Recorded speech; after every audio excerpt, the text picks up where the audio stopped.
Speak version equals 1.0 XMLNS equals http://www.w3.org/2001/10/synthesis. XMLNS.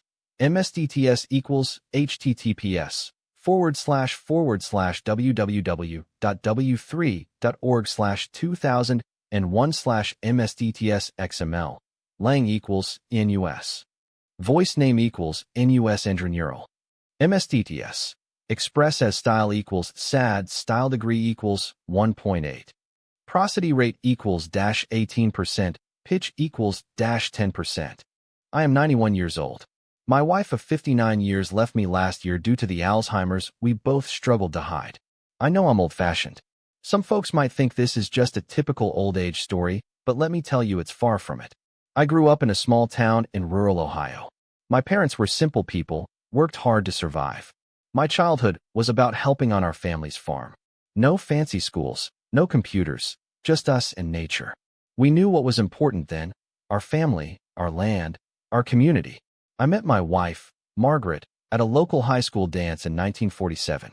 We were both 17. I wore a borrowed suit, and she sparkled in her homemade dress. We danced slow, under the dim lights. It felt like time stood still.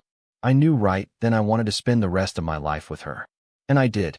After high school, I joined the army to see the world. Margaret waited for me, and when I returned, we got married and started our family. I thought I'd built a good life.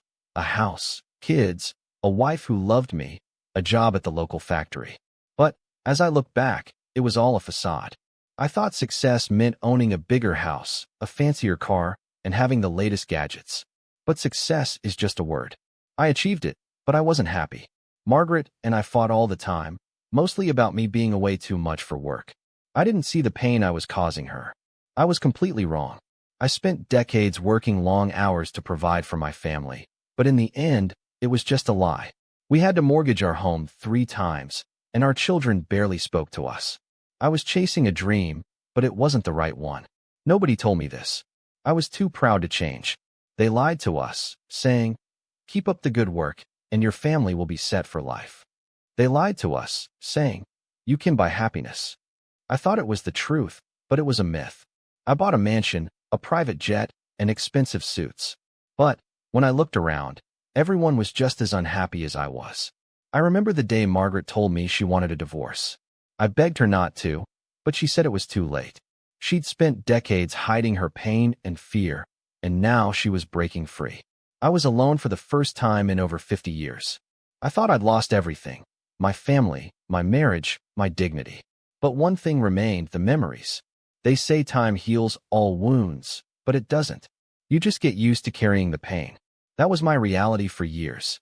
One day, I was sitting on my porch, staring at the empty chair next to me, the one Margaret used to sit in. I was lost in thought when my granddaughter came up to me with her 2 little kids. They asked me about my life, and I started talking. For the first time in years, I shared the real me. They listened with curious eyes, not judging me. It was a liberating feeling. I realized then it wasn't about the material things. It was about the love we shared. I learned it's not about success. It's about kindness. It's not about being the best. It's about being genuine. Nobody taught us this. We were too busy chasing what others said was important. As I speak to you now, I'm 91, and I've lost everything. But you know what? I've gained something far more valuable: wisdom. It's been a slow and painful journey, but I've finally learned what actually matters. It's not a mansion or a jet. It's love, kindness, and honesty. If you're watching this, it might be hard to hear, but I want you to know that there's still hope. You're not alone. There's a chance to change, to learn from my mistakes. I know I'm not the best example, but I'm willing to share my story to spare you some pain. My granddaughter, her kids, and their friends, they all come visit me often. We laugh, we cry, we talk about our lives. They don't care about the size of my house or the cars I own. They care about the stories I share. They've given me a new reason to get up in the morning.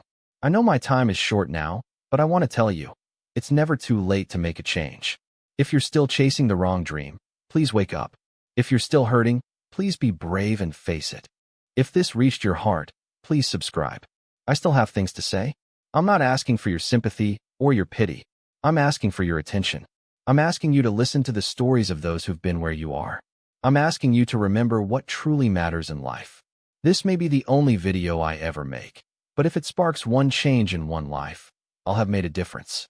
I may be 91, but I'm not too old to learn, and I'm not too old to share my story. I hope you'll join me on this journey of self-discovery. I hope you'll take the lessons from my life and apply them to your own. I hope that you, too, will learn what truly matters. Thank you for listening to my story. If this reached your heart, please subscribe. I still have things to say. That's it for today, folks. /prosody, /mstts, express as, /voice, /speak.